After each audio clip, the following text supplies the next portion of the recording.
Magandang hapon po sa inyong lahat, mga ate, mga kuya, mga ka-OFW, yan, mga kalingap. Yan, isang mahangin na hapon po sa inyong lahat. Nandito po tayo ngayon sa Talubatib, kung saan nandito po yung dalawang bata na binatilyo na ulila sa magulang. Pinuntahan po natin para alamin, i-update natin kung ano nang nangyari, kung nakapag-enroll ba sila or ano nangyari, may uniform na ba.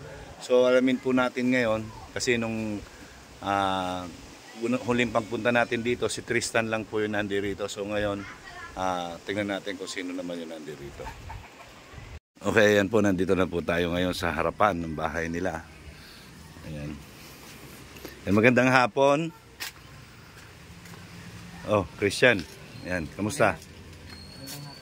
Ayos lang po kami. Ayos lang kayo? Ayan. Aray ko. Nung pagpunta ko dito, magulo ito eh. Nasaan yung mga electric pan nyo? Wala na? Naiwan po yun sa amin. Saan? Sa Maynila. Naiwan sa Maynila? Bakit? Kaya, nagdala po namin yun. Dinala nyo doon? Naiwan sa Maynila? Akala ko nandyan lang sa Daet. Hindi. Yung isa, wala doon po sa dahil. Pinuha niya diya. Paano yan? Di ang init nyo rito? Hindi naman o. Ha? Hindi naman po mainit. Hindi mainit? O, kumusta ng Maynila nyo? Ayos lang o. Sigurado ka bang ayos? Oo. Yung totoo? Ayos lang naman po kami.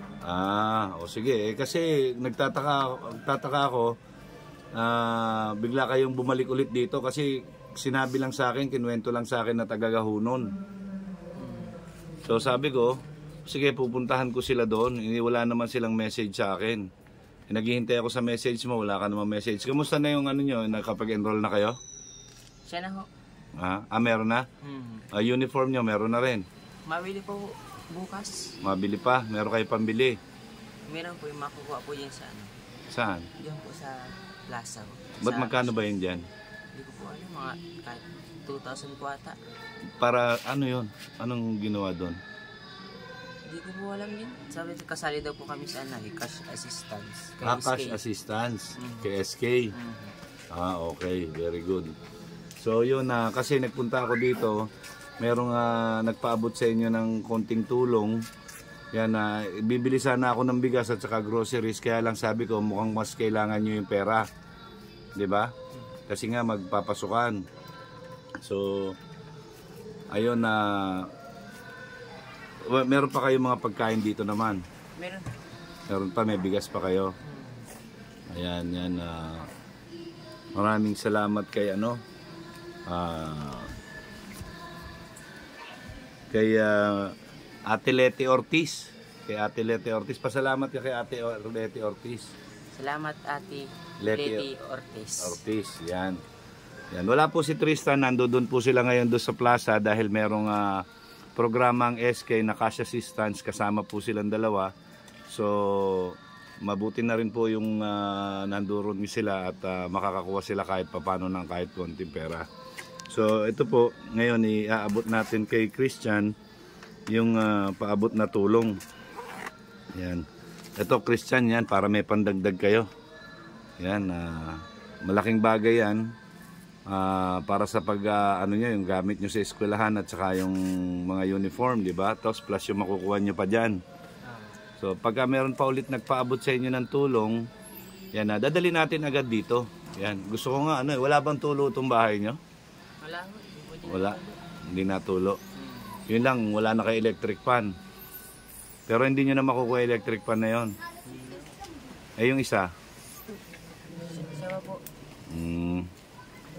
Ayan anong balita sa iyo dito? Matagal tayong hindi nakita. Okay naman ba kayo? Nung isang araw pagpunta ko dito, wala ka Ay, nandun po ako sa bahay po ng kaibigan ko.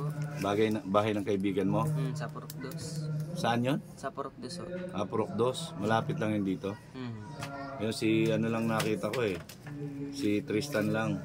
Ba't nagsabog yung mga damit nyo dyan? Ano yun?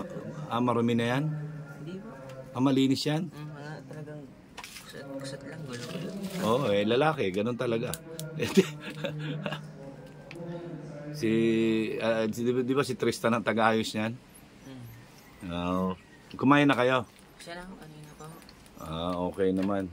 Yun nga, napasugod ako dito para dalhin lang yung bigay na tulong sa inyo nung isang nanonood sa atin.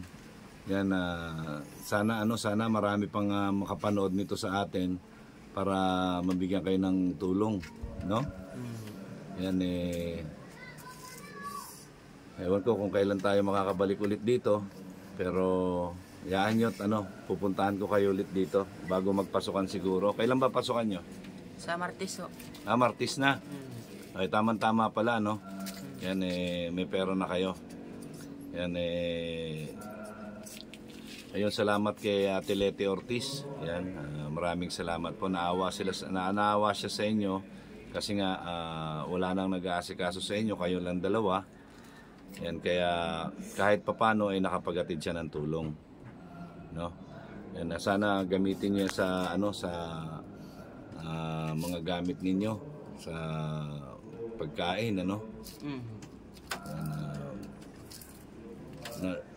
Nagiinom ka na ba? Nung ano? Ng alak? Di ho. Huwag ka mag-iinom ng alak. Naku, Diyos ko. Diyos ko, Lord.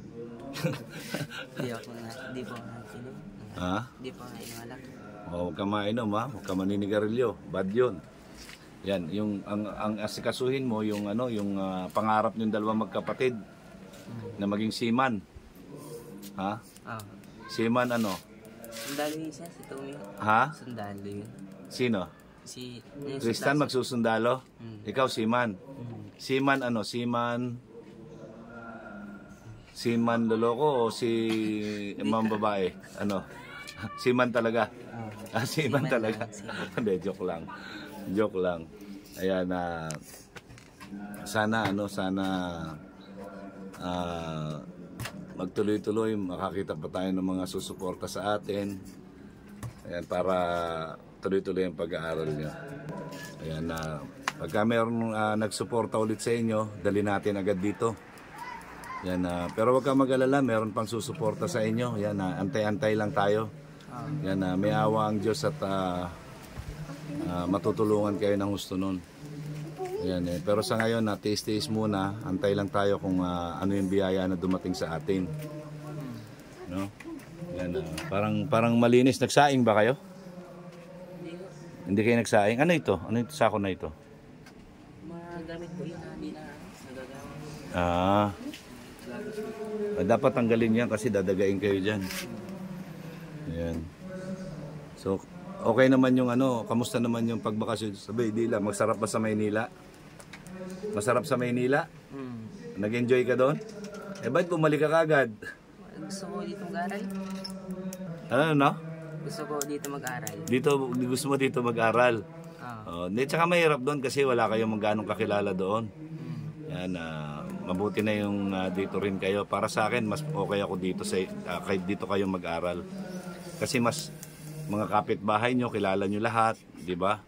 Mga kabarangay nyo. Doon, wala kayong kakilala doon kung di yung pinuntahan nyo lang. Yan. Sana magtuloy-tuloy yung pag-aaral mo. At nandito lang ako, sabi ko sa'yo, mag-message ka lang sa akin. Kaya sabi nga ni Tristan, yung cellphone mo daw, wala na. Yan sana merong sa atin, kahit yung mumurahin lang na cellphone, na merong mag-sponsor sa atin, para meron kang magamit. No, magagamit mo rin sa pag-aaral pag nag-research ka, di ba? Sa Chrome. Ayan, basta ayusin nyo lang yung pag-aaral nyo, mag-ingat kayo, huwag kayong magbibisyo. Yan, mag-message lang kayo sa akin kung meron kayong kailangan. Pag meron naman si Kuya Mel, dadalhin ko naman dito agad. Tutulungan ko rin kayo. Okay, so ayun, muli, sana meron pang sumuporta sa inyo. Yan, para makaluwag-luwag kayo ng konti. Ayan, wala ka bang kwento? Wala naman. Wala kang girlfriend? Gusto mo ng girlfriend? Bibigyan kita ng girlfriend. Yan. Irereto kita sa mga sikat ngayon ng mga nagba-viral ngayon ng mga ng mga diwata. Ayoko. Ha? Ayoko. Ayaw mo, bakit? Meron na. Meron na. Booking ka tuloy. Ayan, sige, ayun. Hayaan mo, pagka naayos ko na yung tinitirahan ko, pagbabakasyonin ko kayo doon sa akin sa bahay. Ayan. Diyan lang sa Magangyon para mabisita natin yung mama mo. 'Di ba malapit lang naman doon yun Ayan. Ayun, maraming salamat ulit. Yan, pasalamat tayo ulit. Maraming salamat po sa nagbigay po ng tulong po sa amin.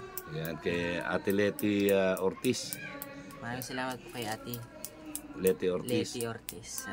Dahil po nagbigay po ng kunting tulong sa amin.